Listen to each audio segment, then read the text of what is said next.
마태복음 16장 15절부터 19절.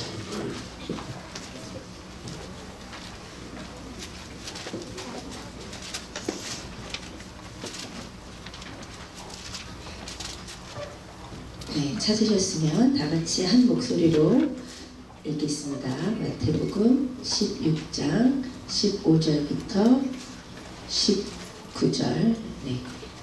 찾으셨으면 다 같이 읽으십시다. 시작. 이르시되 너희는 나를 누구라 하느냐. 시몬 베드로가 대답하여 이르되 주는 그리스도시요 살아계신 하나님의 아들이시니이다. 예수께서 대답하여 이르시되 가엾나니 시몬아 네가 복이 있도다. 이를 내게 알게 하니는 혈육이 아니요 하늘에 계신 내 아버지시니라. 또 내가 네게 이르노니 너는 베드로라. 내가 이 반석 위에 내 교회를 세우리니 음부의 권세가 이기지 못하리라. 내가 천국 열쇠를 네게 주리니 내가 땅에서 무엇이든지 내면 하늘에서도 메일 것이요 내가 땅에서 무엇이든지 풀면 하늘에서도 풀리라 하시고. 아멘. 예, 우리 19절까지 같이 읽겠습니다. 우리 이제 기도센터 헌신자 훈련을 주일을 이용해서 계속하고 있고 1월 1일에 드디어 이제 기도센터 헌신이 시작됩니다. 오늘까지 제가 이제 말씀을 드리고 31일과 1일에는 이제 제페걸스 목사님의 그 기도센터에 대한 말씀을 이제 끝으로 그러니까 1월 1일부터 사역을 시작하도록 하겠습니다. 아직도 늦지 않았습니다. 아직도 여러분의 헌신을 기다리고 있습니다. 1년 동안 기도센터에 헌신하신 분들, 중보기도에 대한 메시지 들으시면서 이거 나도 해야겠다 생각되시는 분들, 들으신 말씀을 실천할 기회입니다. 예, 일주일 더 기도해 보시고 헌신하실 수 있었으면 좋겠습니다. 오늘 이제 함께 제가 이제 기도센터의 마지막 메시지로 여러분께 드릴 것은 왜 기도센터인가 이거예요. 왜 기도센터를 교회에서 해야 되는가. 우리가 중보기도에 대해서 2주 동안 나눴습니다. 중보기도가 왜 필요한지는 이해가 되셨나요? 이해가 되셨나요? 예, 중보기도 해야 되는 거라는 거 이해가 되셨나요? 예. 근데 중보기도 해야 되는 것인데 중보기도 집에서 하면 되지 왜 교회에 와서 해야 되는가? 왜 교회에서 기도센터라는 사역을 해야 되는가에 대한 메시지를 오늘 전하려고 합니다. 그런데 이 메시지를 위해서는 먼저 교회가 무엇인지에 대한 것부터 가야 돼요. 교회란 무엇인가? 사실 우리가 교회를 참 너무 많이 보고 사실 골목마다 한국은 특별히 더하지요. 교회 골목이 있고 그 한국의 밤하늘에 수놓은 그 빨간 십자가 유명할 정도로 너무 쉽게 만나는 것이 교회니까. 그리고 사람들은 구매에 맞는 교회 쇼핑하고 다니고 이러니까 솔직히 말해서 이 교회 위상과 권위가 너무 떨어져서 솔직히 교회가 길바닥에 컴만도 못한 어떻게 보면 푸드라이언이나 월마트 같은 종교 편의시설 정도로 이렇게 교회가 전락한 느낌이 들어요. 그런데 성경에 보면 교회는 우리가 생각하는 것보다 훨씬 큰 곳입니다. 교회는 우리가 생각하는 것보다 훨씬 중요한 곳이에요. 오늘의 본문이 바로 예수님께서 이 땅에 교회라는 것이 생기기 이전에 교회가 무엇인지에 대해서 미리 예언하신 말씀이에요. 오늘 본문에 봤더니 가이사랴 빌립보로 예수님과 제자들이 갔는데 예수님이 제자들한테 내가 누구냐고 물어보셨어요. 그때 베드로가 홈런을 치는 정답을 얘기하잖아요. 주는 그리스도시요 살아계신 하나님의 아들이십니다. 이 대답을 들으시고 예수님께서 교회에 대한 예언을 하시는데 이 18절의 짧은 한 구절에 교회에 대한 중요한 내용이 다 들어가 있어요. 예수님께서 뭐라고 하셨냐면 우리 다 같이 다시 한번 읽어볼게요. 시작. 내가 내게 이르노니 너는 베드로라. 내가 이 반석 위에 내 교회를 세우리니 음부의 권세가 이기지 못하리라. 베드로가 주님은 그리스도시며 살아계신 하나님의 아들이십니다라고 고백을 했는데 그 고백을 듣고 예수님께서 이 땅에 교회가 일어날 것임을 말씀하셨어요. 근데 이 교회라는 것이 뭔지 몰랐거든요, 제자들은. 그러니까 교회가 뭐야? 교회라는 게 없었으니까 원어로 에클레시아인데 에클레시아가 생길 거야 이렇게 말씀을 하시는데 제자들이 지금 감을 못 잡고 있는 거예요. 교회 교자도 못 들어봤으니까 에클레시아가 뭐야 이러고 있는 거죠. 그런데 이제 오늘 본문에 봤더니 정말 교회라는 것이 무엇이고, 교회의 설립자가 누구시고, 주인이 누구시고, 교회의 사명이 무엇인지가 이 한 절에 다 담겨 있다는 거예요. 먼저 교회란 무엇이라고 했냐면, 예수님께서 베드로에게 내가 이 반석 위에 내 교회를 세우겠다고 말씀하셨어요. 베드로가 예수님을 뭐라고 고백했냐면, 주는 그리스도시며 살아계신 하나님의 아들이십니다라고 고백을 했잖아요. 그리스도라는 게 뭐예요? 히브리어로 메시아, 헬라어로 크리스토스, 구원자, 기름 부음을 받은 자라는 뜻이에요. 그러니까 주님은 그리스도이십니다. 이 말은 뭐냐면, 예수님은 나를 구원해 주실 구원자이십니다 라는 뜻이에요. 그리고 예수님은 사람이 아니고 하나님의 아들이십니다라는 고백이에요. 이 고백을 들으시고 예수님께서 너의 이 고백 위에서 내 교회가 세워진다고 말씀하신 거예요. 그래서 여기서 알 수 있는 교회의 정의는 뭐냐면, 교회란 예수를 구주로 영접한, 예수님을 베드로처럼 고백한 사람들의 모임이 교회인 거예요. 아멘? 아멘. 교회는 건물이 아닌 거예요. 그쵸? 이곳은 교회 당일 뿐이고, 교회는 베드로와 같은 고백을 하는 사람들이 모인 곳이 모이면 그 사람들의 모임이 여러분 자체가 교회가 된다는 거예요. 아멘. 여러분, 그래서 지금 우리가 예배 처소를 놓고 기도하고 있지만, 예배 처소가 빨리 안 구해진다고 해서 너무 걱정할 필요는 없어요. 왜냐하면 예배 당이 중요한 것이 아니고 교회가 중요한 거예요. 교회 당이 중요한 것이 아니라 여러분 한 사람 한 사람의 영적 상태가 훨씬 중요한 거예요.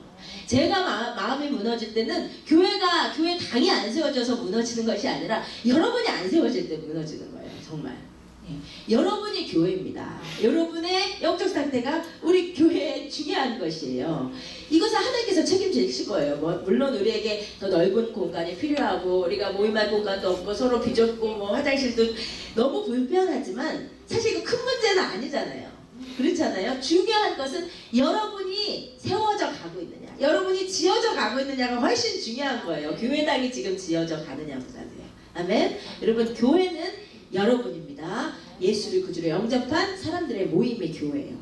그런데 두 번째로 주님께서 교회를 누가 세웠는지를 말씀하셨는데, 내게 이르노니 너는 베드로라, 내가 이 반석 위에 교회를 세우겠다고 말씀하셨어요. 그러므로 교회의 설립자는 누구신 거예요? 예수 그리스도신 거예요. 여러분, 교회가 하도 많고, 우리 생각에는 정말 인간적인 분란으로, 인간들의 욕심으로 세워진 것 같은 교회도, 한 교회 한 교회가 소중한 이유는 교회의 설립자는 예수 그리스도예요. 뿐만 아니라 교회의 주인 또한 예수 그리스도예요. 왜냐하면 주님께서 내가 내 교회를 세운다고 하셨잖아요. 내가 내 교회를 세운다고 말씀하셨어요. 아멘. 교회는 예수님 것이다. 아멘. 교회의 주인은 예수님 거예요. 교회는 목사님의 것도 아니고, 장로님의 것도 아니고, 일을 제일 열심히 하시는 분의 것도 아니고, 창립 멤버의 것도 아니고, 헌금을 많이 하시는 분의 것도 아니고, 교회의 주인은 예수 그리스도예요. 아멘. 이것을 분명히 하셔야 돼요. 자, 우리 교회는 또 교회가 언제 시끄럽냐면요, 예수가 주인인데 사람이 주인 노릇 하려고 했을 때 교회가 시끄러지기 시작하거든요. 근데 우리 교회는 정말 감사한 것이, 우리 성도님 진짜 전부가 진짜 기도원의 300용사처럼 일단 백하시면서 헌신하고 계신데, 근데 한 분도 주인 노릇 하시려는 분은 안 계시다는 거. 제가 복이 많은 것 같아요. 저희 부모님이 이번에 왔다 가시고 교회 분위기가 너무 좋다고 제보고 복이 많아서 이렇게 좋은 성도님들 주신 것 같다고. 근데 정말로 저희 정말 너무너무 헌신하시고, 누가 그러더라고요. 저희 주보 보더니 이 교회에서 이렇게 헌금이 많이 나오냐고. 이 사람 규모에 나올 수 없는 헌금이 나온다는 거예요. 정말 여러분들이 진짜 힘을 다해서 헌신하시면서도 한 번도 주인 행세를 하시려고 하시는 분이 없으시니 정말 진짜 축복이에요. 우리 교회는. 아멘. 정말 복받은 교회예요. 그런데 교회가 예수가 주인이심을 잊어버리고 사람이 주인 노릇 하려고 했을 때는 이제 시끄러지기 시작해요. 그런데 교회는 예수가 소유권을 갖고 있어요. 이 교회의 주인은 예수세요. 아멘. 예수님이 주인이신 이유는 주님께서 이 교회를 얻기 위해 값을 지불하셨기 때문에. 그 값이 얼마였지요? 예수님의 생명이에요. 주님께서 말씀하시기를, 사도행전에서 말씀하시기를, 예수님의 교회는 예수님이 피로 사신 교회라고 그랬어요. 이 교회는 예수님이 당신의 피로 사셨어요. 이 교회는 주님의 피로 사신 교회. 주님이 엄청난 자신의 생명값을 지불하고 얻어내신 교회예요. 아멘. 여러분, 교회가 너무 소중한 거예요. 한 교회 한 교회가 예수의 피값이라니까요. 아멘. 여러분, 교회가 언제 생겼어요? 예수님께서 십자가에 돌아가시고 부활하셔서 승천하시면서 이 땅에 당신의 피값 대신에 뿌려놓고 가신 게 교회예요. 교회는요, 예수랑 바꾼 거예요. 그러니까 여러분, 뭐 교회가 뭐 요 모양 요꼴이고 무슨 교회가 개판 갔느니 비판을 해도, 여러분, 교회는 예수님 거라니까요. 예수님 몸이라, 예수님의 피값이라니까요. 교회가 너무나 귀중하다는 거를 여러분 아셔야 돼요. 그래서 제가 보니까 어떤 교회가 하나님 앞에 쓰임 받느냐 보니까, 물론 뭐 지금은 뭐 그 교회가 대형화되고 타락화되고 어쨌든 간에 하나님 앞에 그래도 귀히 쓰임 받는 교회는요, 이 예수님처럼 당신의 피값을 들여 사신 이 교회를, 예수님의 피값을 너무 사랑해서 자신의 몸을 교회를 위해서 드리는 자들이 있는, 그 사람들의 헌신이 있는 교회가 주님께 사용받더라고요.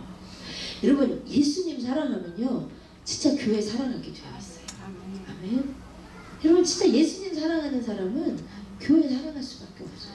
왜냐면 교회는 예수님의 피값이니까. 예수님을 너무나 사랑하는 나머지 교회를 너무 사랑해서 교회를 위해서 자기가 받는 고난을 기뻐하고 교회를 위해서 고난을 자기 몸에 채운 사람이 있어요. 누구죠? 예, 바울 사도. 우리 같이 읽어봅시다. 시작. 나는 이제 너희를 위하여 받는 괴로움을 기뻐하고 그리스도의 남은 고난을 그의 몸된 교회를 위하여 내 일체에 채우노라. 바울이 예수를 너무 사랑한 사람이에요. 예수를 너무 사랑하다 보니까 예수님의 그 길을 함께 걷고 예수님의 그 희생을 같이 하고 싶은데, 지금 이 땅에서 어떻게 예수를 위해서 살 수 있냐면, 교회를 위해서 고난을 당하고 교회를 위해서 그 예수의 남은 고난을 자기 몸에 채우면서 사는 삶, 그게 예수를 사랑하는 삶인 것을 깨달은 거예요. 그래서 바울 사도가 고백하기를, 내가 교회들, 너희들을 위해서 받는 고난을 내가 기뻐하고 내가 예수 그리스도의 남은 고난을 교회를 위해서 몸에 채운다 라고 고백을 한 거예요. 여러분, 이 바울 사도처럼 정말 주님을 사랑하는 마음으로 교회를 위해서 고난을 몸에 채우는 사람들이 많은 교회가 주님께 사용받아요. 아멘. 저는 이 말씀을 다시 읽으면서, 나는 예수를 사랑해서 교회에 헌신하기를 원했지만 교회를 위해서 받는 고난을, 괴로움을 기뻐하지는 못했어요. 교회를 위해서 받는 괴로움이 많지요. 사실은 목회자는 더 많아요.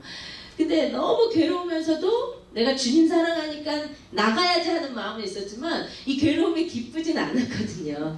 근데 바울은 이야기하는 거예요. 나는 이 교회를 위해서 받는 괴로움을 기뻐한대요. 얼마나 예수를 사랑하면. 여러분, 그래서 정말 예수를 사랑하면 여러분이 교회를 사랑하시기를 주님의 이름으로 축복드립니다. 이 하베스터스를 너무나 사랑하고, 정말 이 바울의 고백처럼 이 교회를 위해서 정말 저의 남은 고난을, 제 몸에 예수 그리스도의 남은 고난을 제 몸에 채우기를 원하는데, 그 이유가 제가 이 교회 목회자여서가 아니고 제가 이 교회를 세웠기 때문이 아니에요. 개척을 했기 때문이 아니에요. 그런 인간적인 책임감은 사실 오래가지 못해요. 힘들면 그냥 그건 져버릴 수 있거든요. 그런데 그런 인간적인 책임감이 제 마음 깊은 곳에 있는 동기가 아니고, 마음 깊은 곳에 있는 동기는 정말 예수를 사랑하기 때문에, 정말 예수를 사랑하기 때문에 예수가 남긴 피값인 이 교회를 정말 사랑하고 정말 이 교회를 위해서 정말 몸을 드리기를 원해요. 그것이 정말 기도의 제목입니다.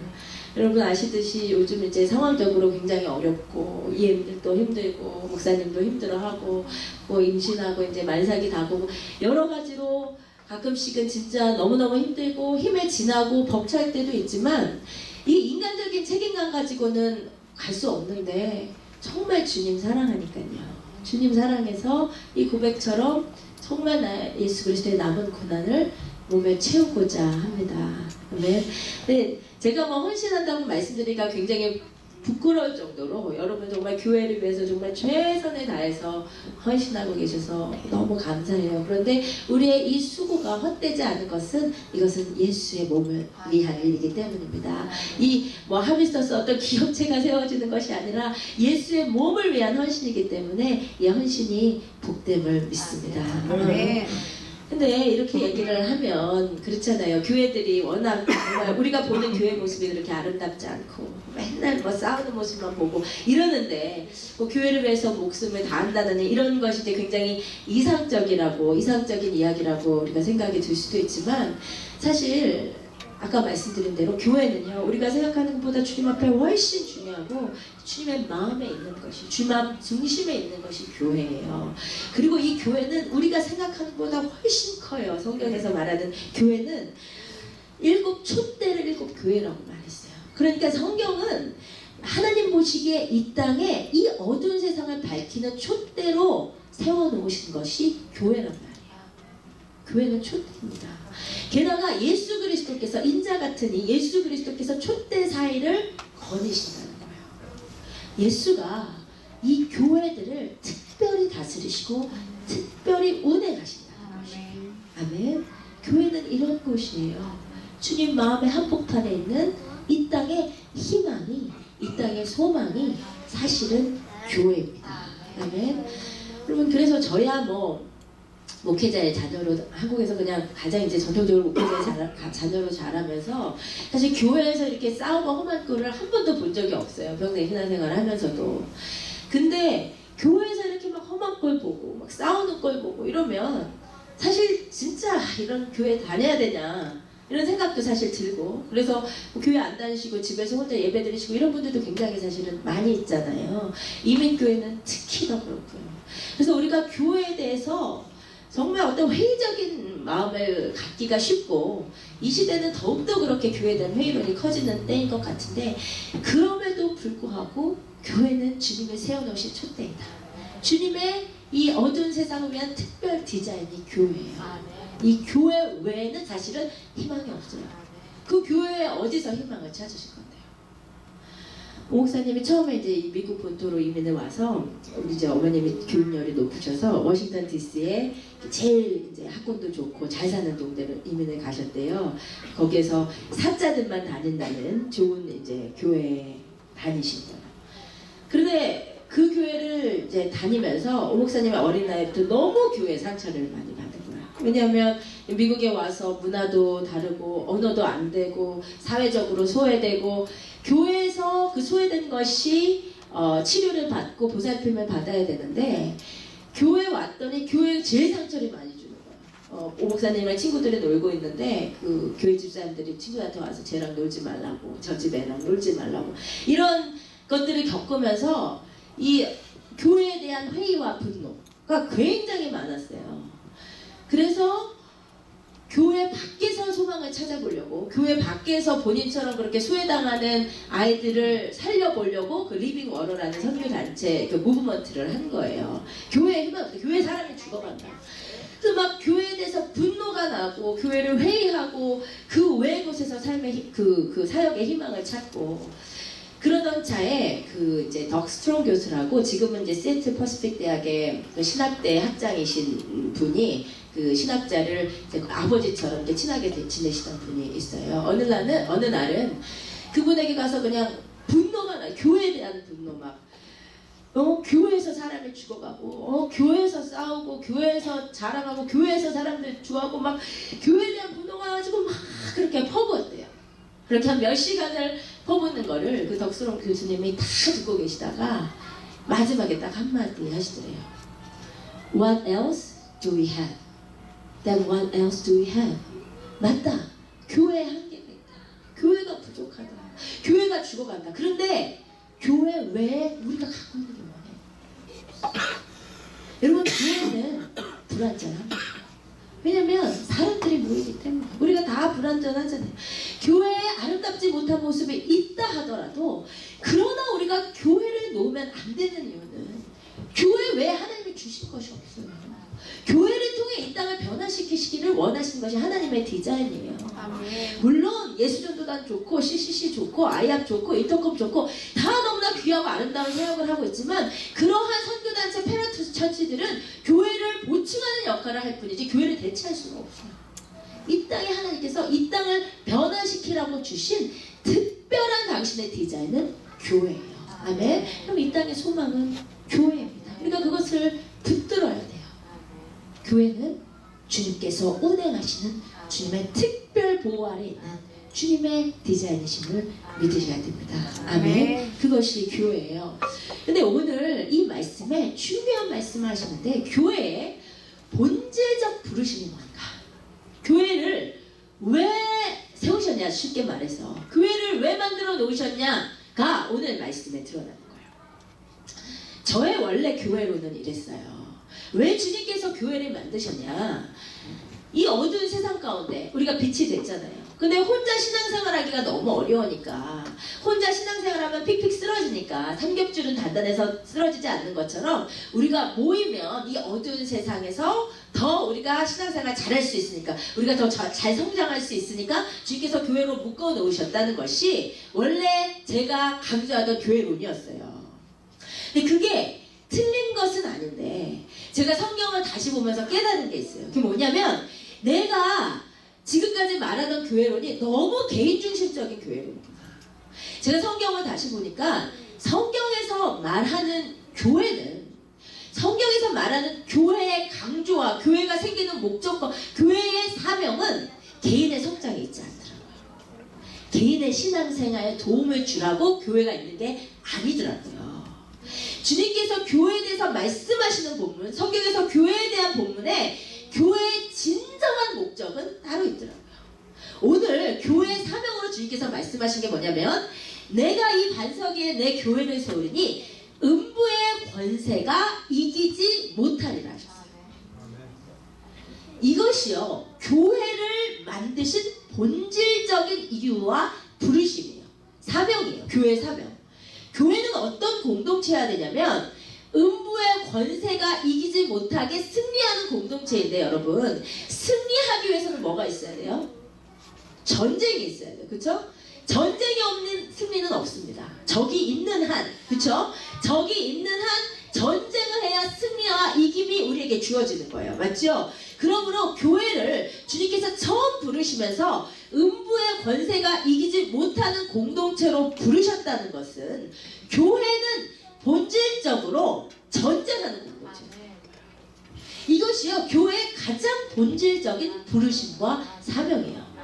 왜 교회를 만드셨냐면, 우리 각자 신앙생활 잘하고 성장하라고만 부르신 것이 아니고, 그것이 없다는 게 아니고요, 우리 각자를 위해서 각자를 보호하고 각자 성장하라고 주신 공동체라기보다, 그것보다 더 본질적인 교회의 부르심은, 왜 교회를 부르셨냐면 승리하라고, 전쟁하라고, 싸우라고 교회를 주신 거예요. 그래서 교회는 쉽게 말하면 사명 공동체, 본질적으로 사명 공동체예요. 그리고 지금 무슨 말씀 하는지 이해를 하셨으면 좋겠어요.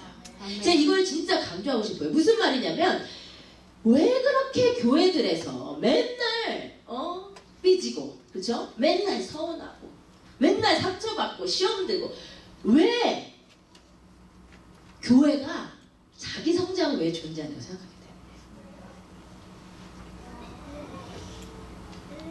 교회가 자기에게 좋은 말씀 주고, 자기 잘 훈련시켜주고, 자기 잘 케어해주기 위해서 있는 공동체인 양 생각하기 때문에, 교회 와서 조금 마음 안 맞춰주면 삐져, 조금 케어 안 해주면 잠수탄. 근데 성경에 봤더니 교회는 내 성장을 위해 존재하는 공동체가 아니더라는 말이에요. 주님께서 교회를 왜 부르셨냐면, 모여서 사명 감당하고, 하나님의 일을 위해서 쓰임받으라고, 하나님 나라를 위해서 전투하라고 불러주신 게 교회예요. 주님의 마음속에 있는 교회는 mighty warrior, 강력한 군사들이에요. 아멘. 이게 교회예요. 근데 교회가 자기를 위해 존재하는 줄 알아. 그러니까 조금 마음에 안 들고 조금 마음 안 맞춰주면 삐치고 잠수 타고 또 교회 쇼핑하고. 물론 목회자의 입장에서 저는 정말 우리 교회가 영혼들의 성장에 도움을 주는 교회가 되기를 원해요. 정말 그걸 위해서 진짜 노력해요. 네, 한 예배도 제가 한 설교도 그냥 쉽게 할 수도 있지만 절대 하지 않고 정말 영혼들의 성장이 있기를 진짜 원해요. 정말 예배 임재가 있기를 원해요. 그것은 목회자로서의 책임이지만, 그러나 그것이 이 교회가 존재하는 본질적인 목적은 아니에요. 여러분 성장시키기 위해서 제가 존재하는 게 아니에요. 모여서 하나님의 일을 하자는 거예요. 헌신하자는 거예요. 싸우자는 거예요. 이 악한 세력을 박멸하자는 거예요. 교회는 본질적으로 전쟁하는 거예요. 그걸 말씀 보셨어요. 여러분 생각을 바꾸세요. 이 교회는 여러분 위해 존재하지 않습니다. 이 교회는 예수 위해 존재하는, 하나님의 나라의 건설을 위해서 존재하는 공동체. 아멘. 여러분 우리는 사명 공동체지 종교 편의시설이 아니에요. 교회에서 언제까지 나만 케어해달라고 그러고, 언제까지 애기같이 이거 안 해줬다고 그러고, 어린아이의 일을 빨리 벗으라고 그러잖아요. 장성한 자가 되어서 싸워야 돼요. 그래서 여러분 출애굽기 봤더니 그 이스라엘 최초의 교회죠. 사실은 그 애굽에서 나올 때 거짓대였어요. 거짓대. 근데 주님이 뭐라고 부르셨다고요? 430년이 차는 때에 여호와의 군대가 나왔대요. 군대는 무슨 군대야. 거지들이 나왔는데 하나님의 입장에서 교회는 군대인 거예요. 아멘. 하나님의 입장에서 교회는 mighty warrior들이에요. 그게 하나님의 마음속에 아직도 갖고 있는 교회의 모습이에요. 여러분은 강력한 하나님의 군사가 되어서 이 땅을 싸워 이기고 정복하고 승리할 자들이지, 계속 나 케어해달라고 베이비시트 해달라고 이런 공동체가 아니어야 한단 말입니다. 아멘. 빨리 성장하세요. 자꾸 저한테 삐졌다고 하지 마세요. 나 어떡하라고. 뭘 내가 그렇게 자꾸 삐져요. 예, 최선을 다하고 있어요. 자꾸 이렇게 애기처럼 하지 마시고. 제가 깨달아, 저희 어머니가 맨날 그랬어요. 교인은 나이 먹어도 애기야. 제가 그걸 목회하니까 진짜 그래요. 아무리 연세 많으신 분도, 아무리 안 그러신 분들 사실 많아요. 너무 감사해요. 제가 왜 새벽에 이제 멀리서 동역하시는 그 여자 목사님 그 문자를 이렇게 공유했지만, 정말 제가 진짜 목회자 진짜 그런 마음이거든요. 진짜 어떨 때는 진짜 몸에 힘도 하나도 없을 정도로 굉장히 이렇게 힘들어요. 근데 진짜 예전보다는 덜 힘든 게, 지금 하나님이 진짜 생각만 해도 기쁜 동역자들을 많이 붙여주셨어요. 네, 특히 우리 진짜 2017년에 더 많이 붙여주신 것 같아요. 그래서 진짜 애기들이 아니라 함께가 동역자들이 있기 때문에 훨씬 힘이 나요. 근데 다 애기들 가지고 나만 키워달라 그러면 진짜 목회자 번아웃 되는 거예요.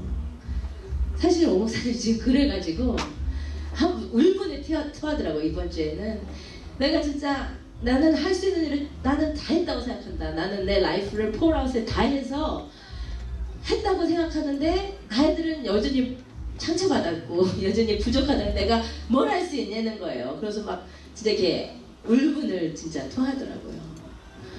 이러더라고요. 내가 만약에 잘할 때, 솔직히 말해서 이제 안 할 때 하는 얘기, 나 같은 목회자 한 명만 잠깐 만났어도 내 삶이 달랐을 것 같다는 거예요. 자기는 다 드렸는데 아직도 부족하다니 어떻게 내가 뭘 해야 되겠냐고. 근데 이 진짜요, 목회자의 고뇌예요. 자꾸만 뭐 했는데 뭐 연락 안 해줬다, 사실 놓칠 수도 있거든요. 근데 너무 나만 케어해달라 그러면 목회자 어느 순간 제가 번아웃이 되거든요. 사실. 그래서 저는 여러분의 서버가 아니고 예수 그리스도의 서버 되길 원합니다. 이 교회는 정말 우리 자신 나보고 세워달라고 하는 공동체가 아니라 주님 나라에서 함께 헌신하는, 우리는 하비스터스잖아요. 왜 어른들 발음하기도 힘든 하비스터스를 그랬겠어요. 우리 지금까지 발음도 안 되시잖아요. 하비스트가 아니야. 그냥 추수가 아니고 우리는 추수하는 자들, 일꾼들이란 말이에요. 우리 교회는 하나님 나라를 위해서 나아가고 헌신한 자들의 모임이에요. 아멘. 이제 우리 하베스터스들 우리의 부르심입니다. 주님 나라를 위해서 함께 헌신하는 공동체가 된단 말이에요. 아멘. 그러나 주님께서 그렇게 사명을 주신 대신에 권세도 주셨어요. 무슨 권세냐? 우리 19절 같이 읽으십시다. 시작. 내가 천국 열쇠를 내게 주리니 내가 땅에서 무엇이든지 매면 하늘에서도 매일 것이요 내가 땅에서 무엇이든지 풀면 하늘에서도 풀리리라. 아멘. 이것이 교회에 주신 중보의 권세예요. 우리가 정말 그 우즈벡 땅에 죽어가는 영혼들을 위해서 그 땅의 영혼들을 풀면서 기도를 하면 하늘에서 들으시고 그 일을 이루어주시고요. 그 땅에 악한 세력을 묶으면서 기도하면 하나님께서 묶어주시는 거예요. 우리 교회에 이 땅에 하나님의 뜻을 이루는 중보자의 권세 또한 주셨단 말이에요. 이 권세 믿고 나아가는 거예요. 그러니까 교회는 아무리 작아 보이는 교회도 작지 않은 것이 이 권세가 있기 때문에, 천국 열쇠가 있기 때문에 하나님의 일을 감당하라고 주님께서 주신 힘이에요. 아멘. 그런데요 여러분, 마지막 때는 이 교회들이 감당해야 될 사명이 더 강해지는데요. 더 중요해지는데요. 왜일까요? 왜죠? 마지막 때는 어둠 권세가 강해지기 때문에. 그러면 어둠 권세를 이기는 공동체인 교회 권세와 교회 역할도 더 강화되는 것이죠. 그쵸? 악한 세력이 강해지니까 교회도 더 강해져가지고 사명을 더 잘 감당해야 되는 게 이 마지막 때란 말이에요. 마지막 때의 교회의 사명을 보기 위해서 우리 요한계시록 1장을 잠깐 같이 보십시다. 요한계시록 1장.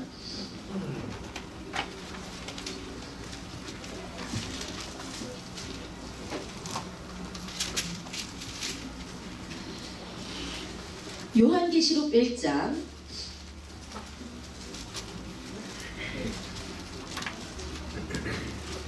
요한계시록은 제일 마지막에 있습니다. 1장 1절에 이렇게 되어 있어요. 예수 그리스도의 계시라. 이는 하나님이 그에게 주사 반드시 속히 일어날 일들을 그 종들에게 보이시려고 그의 천사를 그 종 요한에게 보내어 알게 하셨어요. 그러니까 마지막 때 일어날 일들을 예수님께서 반모섬에 유배되어 있던 사도 요한에게 특별히 계시를 해주신 거예요. 근데 사도 요한이 그 계시를 받고 어떻게 하냐면 4절에 보세요. 요한은 아시아에 있는 7 교회의 편지예요. 하나님의 계시를 교회들에게 편지한단 말이에요. 이제도 계시고 전에도 계셨고 장차 오실리 그의 보좌 앞에 있는 7 영과 충성된 증인으로 말미암아 하면서 교회들에게 사도 요한이 자기가 받은 마지막 때의 특별 계시를 보내요. 그 이유가 뭐였냐면 10절에 주의 날에 내가 성령에 감동되어 내 뒤에 나는 나팔 소리 같은 큰 음성을 들리니, 누구죠? 예수 그리스도의 음성을 들었어요. 예수님이 뭐라고 하셨냐면 이르되 내가 보는 것을 두루마리에 써서 에베소, 서머나, 버가모, 두아디라, 사데, 빌라델비아, 라오디게아 등 7 교회에 주님께서 보내라고 말씀하셨기 때문이에요. 여러분 보세요. 예수님께서 사도 요한에게 마지막 때 될 일을 계시하시고 뭐 하라 하셨다고요? 뭐 하라 그러셨다고요? 보내라가 포인트가 아니고 어디에 보내라? 교회에 보내라. 왜 교회에 보내라 그러세요? 마지막 때 예수 그리스도가 올 일에 대해서 예언을 해주시고 그 일을 교회들에게 보내라고 하신 이유가 뭐예요? 교회의 마지막 때 사명이 있기 때문에. 무슨 사명이요? 다시 오시는 예수 그리스도를 예비할 사명이 교회에 있기 때문에. 여러분 마지막 때 교회는 사명 공동체인데, 여러분 사명 감당하라고 교회로 모였는데, 이 교회가 마지막 때 특별히 감당해야 될 사명은 뭐냐면 이제 예수 그리스도께서 다시 오실 거예요. 분명 그 예수 그리스도께서 다시 오심을 바라보고 그때를 직시하고 그때를 위해서 예비하는 일을 감당을 해야 된단 말이에요. 아셨죠? 이것이 마지막 때 교회가 감당해야 될 사명이에요. 그렇기 때문에 마지막 때 교회는 진짜 정신 차려서 깨야 된단 말이에요. 왜요? 예수님이 다시 오시는 것을 보고 예배시킬 사명이 교회에 있기 때문에. 아시죠? 그래서 예수님께서 7 교회에 편지하라 그러시면서 첫사랑을 잃은 교회는 깨어나게 하시고 차든지 덥든지 하지 않는 교회는 아예 차든지 덥든지 해라. 미지근한 교회 빨리 일어나라 하시고, 이단사설이 들어온 교회 일어나라고 하시고, 또 뭐예요? 또 뭐죠? 그 살았다는 이름을 가졌으나 죽은 교회는 다시 일어나게 하시고. 왜 교회들을 막 깨우시냐면 이제 지금 자고 있을 때가 아니야. 교회들이 일어나서 예수 오실 때를 맞이할 때예요. 그러니까 막 마지막 때 교우들에게 편지를 보내셔서 깨우시는 거예요. 그래서 이 마지막 때 교회는 정말 정신 차려 깨어서 사명 감당해야 돼요.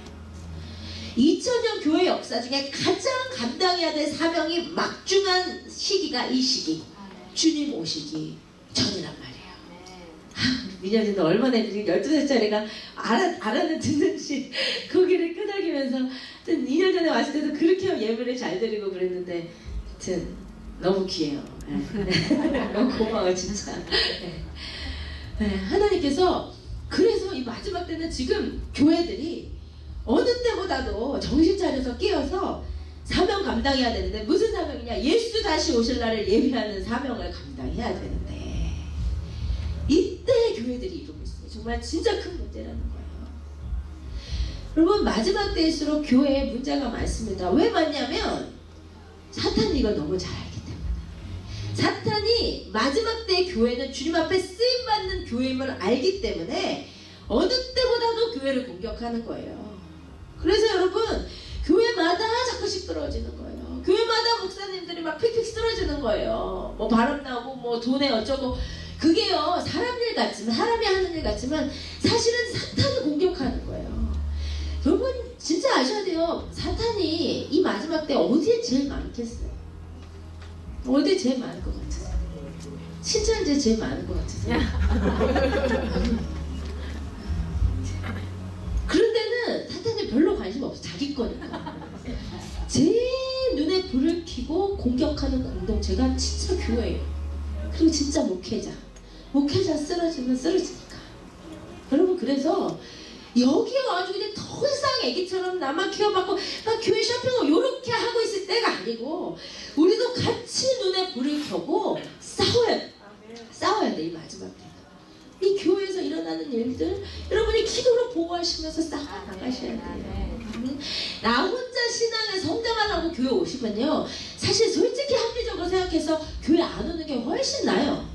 유튜브만 치면 세계적으로 유명한 설교자들 설교 다 들을 수 있고, 혼자서 이 시간에 맨날 기도하고 찬양해봐요. 신앙이 더 성장하지. 교회는 여러분 성장만 위해서 존재하는 것이 아니라니까요. 모여갖고 강력한 주님의 특전사들 돼가지고 하나님의 나라를 같이 막 감당하라고 여기 주신 거예요. 아멘. 그러니까 여러분, 이 마지막 때는 어느 때보다도 사탄의 공격이 강하고, 교회에, 그러니까 교회에서 일어나는 일들을 불평을 시작하려고 하지 마시고 그 이면에 역사하는 걸 보세요. 그리고 여러분 기도로서 묶으면서 나아가셔요. 아멘. 그래야 주님 사명 감당할 수 있죠. 아멘. 아멘. 그런데 이 마지막 때 특별히 교회가 예수님 오실 날을 예비해야 되는데, 그게 구체적으로 22장 17절에 들어가 있어요. 22장 17절 같이 읽으십시다. 시작. 성령과 친구가 말씀하시기를 오라 하시느니라. 듣는 자도 오라 할 것이요, 목마른 자도 올 것이요, 또 원하는 자는 값없이 생명수를 받으라 하시더라. 아멘. 여러분, 이게 마지막 때 교회의 구체적인 사명이에요. 심지어 요한계시록 22장 17절에서 교회를 그냥 뭐라고 불러요? 신부. 교회는 주님의 신부예요. 아멘. 교회는 성경 전체를 통틀어서 예수님께서 당신의 거룩하고 정결한 자로 예비해 놓으신 신부예요. 교회예요. 교회가 신부인데 마지막 때 무슨 일이 있냐면 성령과 신부가 함께 말해요. 그 뭐냐면요, 마지막 때 교회는 성령 하나님과 동역해야 된다는 거예요. 아멘. 이거 너무 중요한 말이에요. 여러분, 마지막 때 교회는 성령과 동역하는 공동체. 아멘. 아시겠어요? 어떤 동역을 하냐? 세상을 향해서 외쳐야 돼요. 오라. 듣는 자도 오라. 목마른 자도 오라. 원하는 자는 값없이 와가지고 생명수를 받으라고, 이 온 세상을 향해서 예수 그리스도께 오게 하는 사명, 성령과 함께 온 세상이 주님 앞으로 돌아오게 하는 사명을 교회가 감당해야 되는 거예요. 여러분, 그래서 마지막 때의 교회는 신부로서의 정체성을 잃지 않고, 신부로서의 정체성이 뭐예요? 예수를 뜨겁게 사랑하는 공동체. 그죠? 신부로서의 정체성을 잃지 않으면서 세상의 복음화를 위해서 헌신해야 되는 사명이 교회의 마지막 때 사명이에요. 아멘. 여러분 다시요. 마지막 때 교회는 신부로서의 정체성을 잃지 않으면서 이 땅에 예수 그리스도의 복음을 전하는 사명을 감당해야 돼요. 이게 마지막 때 교회가 감당해야 될 사명입니다. 아멘. 아멘. 이것을 위해서 우리를 불러주신 것이에요. 이게 우리가 감당해야 될 사명인데 어떻게 우리가 이 사명을 감당할 수 있냐?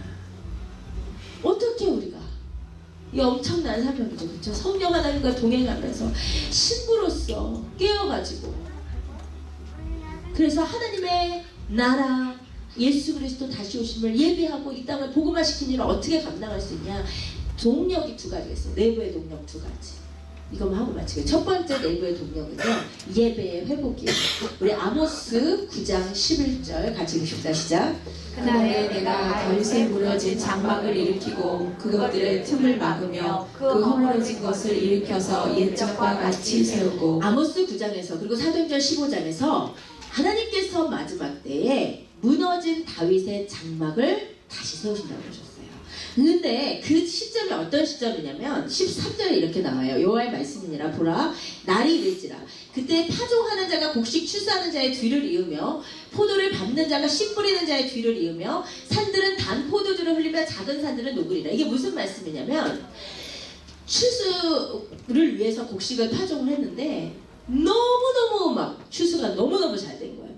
그래가지고 막 추수를 하고 있는데 추수할 게 너무 많다 보니까 다시 씨를 뿌려야 될 때가 또 됐어.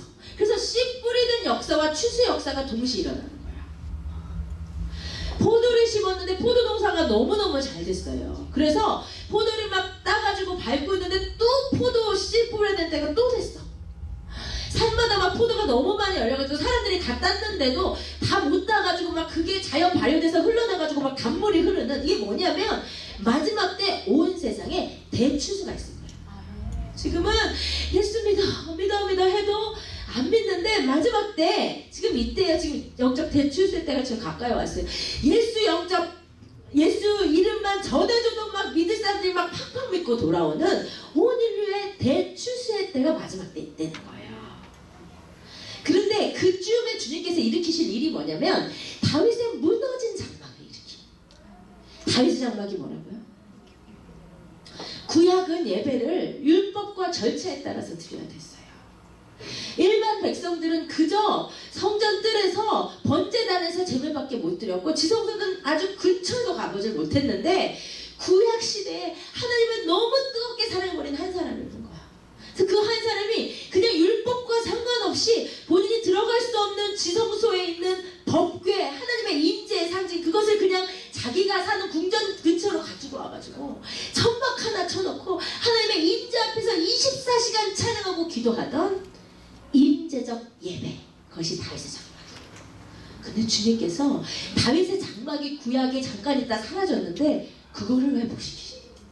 다윗의 장막이 회복되면서 일어나는 역사가 온 열방에 대한 추수예요. 여러분, 우리 마지막 때 교회는 예수 오실 날을 준비하고 예비하고 그 길을 열어드리는 초림때 세례요한의 사명을 감당해야 되는데 동력이 뭐냐? 예배가 회복돼야 돼요. 여러분, 우리 가운데 다윗의 장막의 예배, 어떤 예배요? 하나님의 임재 앞에서 형식과 절차에 영성이 꽉 묶여버리는 예배 말고 정말 주님을 사랑하는 마음으로 주님 앞에 내 전부를 드려서 주님의 임재를 찬양하는 그 다윗의 장막의 예배가 회복될 때요, 여러분이 회복돼요. 그때 교회들이 회복돼요. 여러분의 영성이 회복되고 여러분 안에는 예수를 사랑하는 마음이 드러나기 시작하고 들을 귀가 열리기 시작하고, 그래서 교회들이 회복되면서 사명 감당할 수 있는 것이에요. 아멘. 그래서 하여튼 교회는 예배가 중심이 돼야 되고 예배 하나님의 임재가 있어야 돼요. 아멘. 그 예배 회복이 첫 번째 동력이에요. 두 번째, 교회가 사명을 감당할 수 있는 두 번째 동력은 기도예요. 우리 같이 읽으십시다. 시작. 성전에 들어가서 감사하는 자들을 내쫓으시며 그들에게 이르시되 기록된 바 내 집은 기도하는 집이 되리라 하였거늘 너희는 강도의 소굴을 만들었도다 하시니라. 예수님께서 고난받으시기 위해 예루살렘에 들어가시면서 예루살렘 성전을 보았더니 예루살렘 성전, 그 하나님의 집은 기도하는 집이어야 되는데 기도를 안 했더니 강도의 소굴이 됐다고 한탄하셨어요. 여러분, 이것은 해석의 여지가 없는 교회의 본질적 작용을 보여주는데, 교회는 아무튼 본질적으로 기도하는 공동체예요. 교회는 기도하는 곳이어야 돼요. 우리 교회에서 기도가 언제나 왕성해야 돼요. 아멘. 우리 교회는 뭐 다른 거 내놓을 거 없어요. 하여튼 우리 교회는 기도 많이 하는 교회로 소문나기를 원합니다. 기도센터 하잖아요. 기도해야 돼요. 기도 안 하면 교회가요, 강도의 소굴이 돼요. 금방 그렇게 돼요. 사람이 모였는데 기도 안 하면 강도의 소굴이 돼요. 교회는 기도해야 돼요. 모이면 기도해야 돼요. 기도할 때 우리들이 살아나서 사명 감당할 수 있어요. 그래서 마지막 때 이 하비스터스가 주님의 사명을 감당해야 되는데, 하나님의 임재가 있는 예배와 뜨거운 기도 가운데서 우리가 내부의 동력이 활활 타오를 때, 우리가 마지막 때에 이 교회의 사명 감당할 수 있음을 믿습니다. 아멘. 한마디만 붙일게요. 근데요, 마지막 때 교회가 기도 안 하면 진짜 큰일 나요. 왜냐면 아까 말씀드렸듯이 초림 때 예수님은 아무도 예수신 줄을 모르고 십자가에 달려 돌아가셨죠. 그렇죠? 그런데 주님께서 너무 놀라운 말씀을 하셨는데, 예수님께서 고난당하시기 직전에 예루살렘이 회파될 것을 예언하셨어요. 우리 예전에 했었죠. 그 본문. AD 70년에 로마 타이투스 장군에 의해서 예루살렘이 초토화됐잖아요. 그 예언을 주님께서 하시면서 뭐라고 하셨냐면, 날이 이를지라 내 원수들이 토둔을 쌓고 너를 들러 사면으로 가두고 너와 밑 가운데 있는 내 자식들을 땅에 메어치고 돌 하나도 돌 위에 남기지 않는 대참사가 일어날 것을 말씀하셨는데, 주님께서 뭐라고 덧붙였냐면, 이는 내가 보살핌 받는 날을 알지 못함을 의미라고 하셨어요. 왜 예수님께서 십자가에 달려 돌아가시고 나서 예루살렘에 그 엄청난 참사가 왔냐면, 너희가 보살핌 받는 날을 알지 못했기 때문이래요. 근데 이게 무슨 말이냐? 영어 성경에는 because you did not recognize the time of God's coming to you. 무슨 말이냐면, 원어에는 the season of God's visitation. 하나님이 너희 가운데 왔는데 니네가 몰라봤기 때문이라는 거야.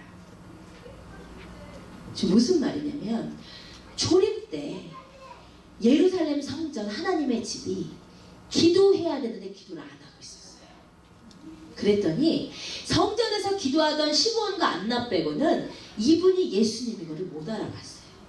그래서 그 예수를 핍박하고 그 예수를 잡아 죽였어요. 예수가 오셨는데 교회가 예수를 못 알아봐서 잡아 죽인 죄로 예루살렘이 초토화가 됐다 이 말이에요.